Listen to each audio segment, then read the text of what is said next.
тамошобинони азизи арҷуманд, ассалому алайкум. Инак ба нашри пайғом мутаваҷҷеҳ бошед.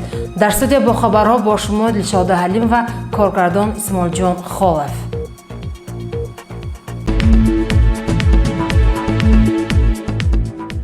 ҷанбасти фаъолияти солонаи Кумитаи иҷроии Ҳизби Халқии Демократии Тоҷикистон дар шаҳри Панҷакен соли 2020 ва вазифаҳо барои соли 2021.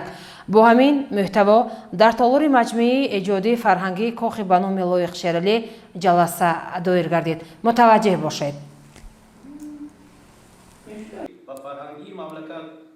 ҷаласаи равсадро раиси комиҷраи ҳизби халқи демократии тоҷикистон дар шаҳри Панҷакен аъзои маҷлиси миллии маҷлиси олии ҷумҳурии Тоҷикистон Мурод Шукрзода кушода меҳмононро муаррифӣ намуд. Сипас дар маърузии Мурод Шукрзода форidi ҳизбиёни Панҷакен дар соли 2020 бо далелот шарҳ дода шуда таъкид гардид ки самти асосии фаъолияти комиҷраи ҳизби халқи демократии тоҷикистон дар шаҳри Панҷакен дар ин давра асосан ба иҷрои дастури супоришҳои сарвари муаззими ҳизб муҳтарам Имомраҳмон равона шудаву ҳамин гуна ҳадаф дар соли 2021 низ ба нақша гирифта шудааст.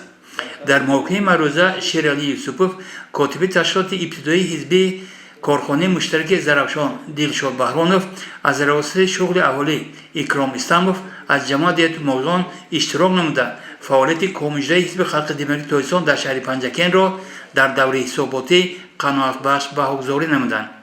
баъдан дар назди ҳозирин иҷрокунандаи вазифаи раиси шаҳр Холиқзода Абдухолиқ ва раиси комиҷраи ҳизби халқи демократии тоҷикистон дар вилояти Сух Исмоилзода Зуфар Муртазохон сухан гуфтанд.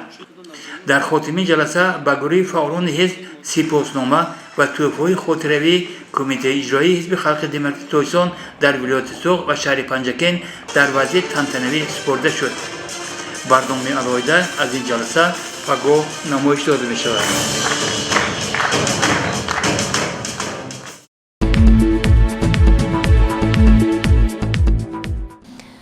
шанбеи гузашта сокинони ҷамоати деҳоти Сарасп бо ҷонибдорӣ аз вазифагузориҳои иҷрокунандаи вазифаи раиси шаҳр Абдухолиқ Холиқзода шанбегӣ гузарониданд. бо дастури супоришҳои бевоситаи иҷрокунандаи вазифаи раиси шаҳри Панҷакен Абдухолиқ Холиқзода ба муносибати 30-солагии истиқлолияти давлатии ҷумҳурии Тоҷикистон таҳти раҳбарии раиси ҷамоати деҳотии Сарасп Дилнаво Султон ва шанбегӣ гузаронида шуд. дар хоҷагии деҳқонии Камар сокинон ба побел кардани замин машғул буданд. пиру барнои хоҷагии деҳқонии ҳаёти нав тариқи ҳашар ҷойбори обро аз ифлоси тоза менамуданд. омӯзгорони муассисаи таҳсилоти миёнии умумии рақами 16 имрӯз омодагиро барои кишту парвариши картошка оғоз намуданд. bu fevral oyi yaxshi kelganligi sababidan mana ariq zovurlarni kavlab, mana bu yerlarimizni haydatib, kartoshka tayyorlab qo'yib, nima qilganmiz. Xudo xolasa mana kartoshkalarni ekamiz. Mana traktorlar yer haydab, ariq zovurlar kavlandi. Mana bu qirlarimizni shahar raisining talabati bilan chuqurlari kavlab, nimalardan ko'chat olib kelib, xudo xolasa ekamiz, hammasini to'xlab qo'yamiz. Mana endi Xudoga shukr, prezidentimiz janobi oliylar hurmatlari uzoq umrlari forig' bo'lsin, yaxshi insonlar ekanki, mana bu o'zimizni to'q yaxshi yashashimizga sharoit yaratib bergan. Hammani esa to'q soati yerlarimiz to'q, xudo suvlar yaxshi kelyapti, nima qilyapti. Mana hokimimiz ham mana shu ketdi, mana shular nima qilib yuribdi. Rahmat yangi hokimga ham ishlariga rivoj nimalar bo'lsinki, shu xalqimiz yaxshi yashab, farovon hayot kechirish uchun yaxshi nimalar qilib berdi. Shanslar yaratgan, Xudoga shukr, yaxshi hammasi. Mana domlamiz bosh bo'lib turib, masjid domlasi bosh bo'lib mashlarga nima qilib turibdilar. Harakat qilib odamlar yig'ib, shu qari yoshlar hamma ishga chiqqan, har joyda ishlab nima qilib turibdi. Xudo xolasa kelajakda yana bundan ham ziyod ishlashimiz kerakligini va'da berib qilamizki, mana raisimizga ham rahmat, mana bu kishi ham ko'p ishlar yuritib, ko'p ishlar olib boryaptilar. Mana shu xalqqa juda manfaatdorchilik nimalarni ko'rsatib, yaxshi ishlarni qilib.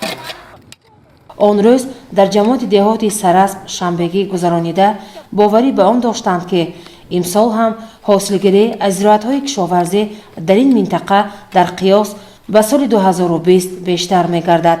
гузориши Дилшода Ҳалимова ва Нек Муҳаммад Мирҷонов аз ҷамоати деҳоти Сарасп.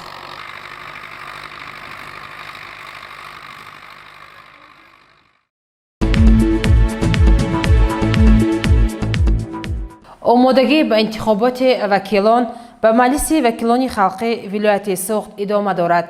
گزارش ما از اوچسک انتخاباتی رقم 241 حوزه انتخاباتی پنجکن رقم 23. 21 فеврал انتخابات وکیلان به مجلس وکیلان خلق ولایت سوخت از حوزه انتخاباتی پنجکن رقم 23 و نامزد به وکیل مجلس وکیلان خلق شهر پنجکن از حوزه انتخاباتی سوجینه 8 به جای وکیل خارج شده گذرانده می شود. در پنجکن برای گذراندن این معرکه مهم سیاسی آمادگی می گیرند. اوچسک انتخاباتی 241 در مؤسسه تحصیلات میانه عمومی رقم 30 جایگیر شده است.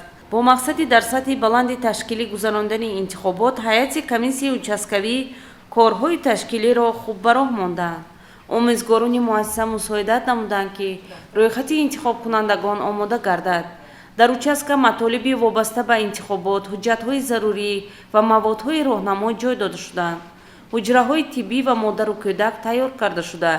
بهر پیشگیری از سرایت بیماری کووید 19 چاره‌ها اندیشیده شدند. اوچسک انتخاباتی با کابینه‌های آوازدهی، قوطی برای وارد ساختن ورقه‌های آوازدهی، واسطه علاقه و کامرای مشاهده‌ای تامین است. من اشانجانова Mohira Muhammadjonovna کاتب اوچسک انتخاباتی رقم 241 اوید به انتخابات وکیلان به مجلس وکیلان خلق ولایت سوخت بر عوض وکیل خارج شده می باشم.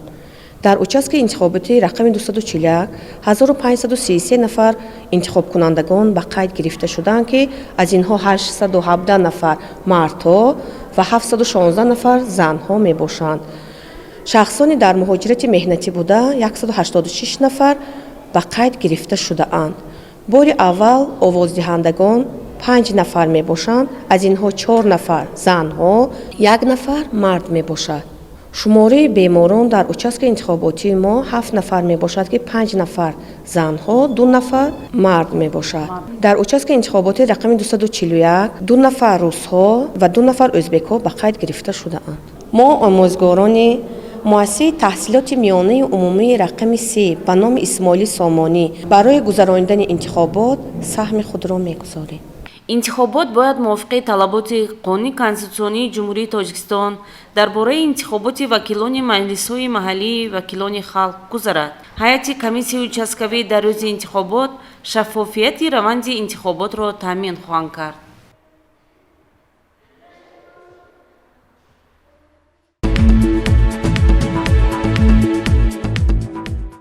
در پلنوم نوبتی تشکیلات شهری پنجکنتی حزب کمونیست چند مسائل حیات حزبی از جمله فعالیت این تشکیلات در سال 2020 مورد محاکمه قرار گرفت. متوجه باشید. در پلنوم نوبتی تشکیلات شهر پنجکنتی حزب کمونیست با اشتراک اعضان پلنوم و اعضان برو، کاتب اول این سازمان صبرنسو قربان و اوید به فعالیت در سال 2020 و وظیفه نوبتی برای سال 2021 معروضه کرد.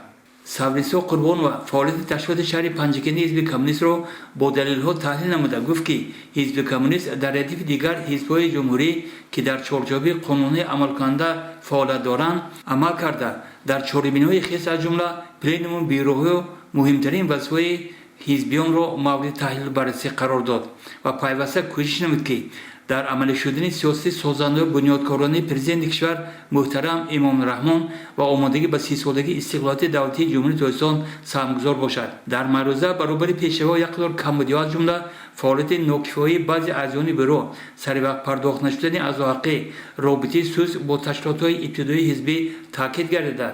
باور اظهار کرده شد که کمبودی‌ها در سال 2021 اصلاح کرده خواهند شد. در پلنوم چند از اشتراکچیان با مذاکره برآمده فعالیت تشکیلات شهر پنجکنتی حزب کمونیست را در سال 2020 تحلیل و چند ملاحظه پیشنهادهای جالب را بابت اصلاح کمبودی‌های در معرضه بیان شده اظهار داشتند و پیشنهاد نمودند که در سال 2021 باید تدبیرهای ضروری جهت رابطه نسبتا خوب با سازمان‌های ابتدایی حزب در محل‌ها خاصه دهه‌های دوردست اندیشیده کارهای تشویقی ترغیباتی در سمت عبور به مطبوعات حزبی پرزور گردانده شوند. در پلنوم همزمان مسائل انتخاب وکیلان و کنفرانس ولایت حزب کمونیست که ماه می سال روان برگزار می‌گردد از صفی بروی تشکیلات شهری پنجکن حزب کمونیست آزاد نمودن کمونیستانی که رابطه خود را با این ساختار کندند نظارت جدی به قبول جوانان به صف حزب پرتوخت حق العضویت محاکمه شدند. پلنوم از روی همین مسائل محاکمه شده قرارهای دختار قبول کرد. در پلنوم به گروه کمونیستان فعال شهادتنامه و نشان 30 سال در صف حزب کمونیست، نشان 75 سالگی غلبه در جنگ بزرگ وطنی، 100 سالگی ارتش شوروی سپاریده به اعضای حزب کمونیست اکمل خوجاموف به مناسبت 75 سالگی زادروزش افتخارنامه کمیته مرکزی حزب کمونیست سپرده شد. مکافات گرفتگان برای چنین خطشناسی به رهبری تشکیلات شهری، ولایتی و کمیته مرکزی حزب کمونیست اظهار سپاس نمودند. با همین پلنوم نوبتی تشکیلات شهری پنجکن حزب کمونیست به کار خود حسنی انجام بخشید.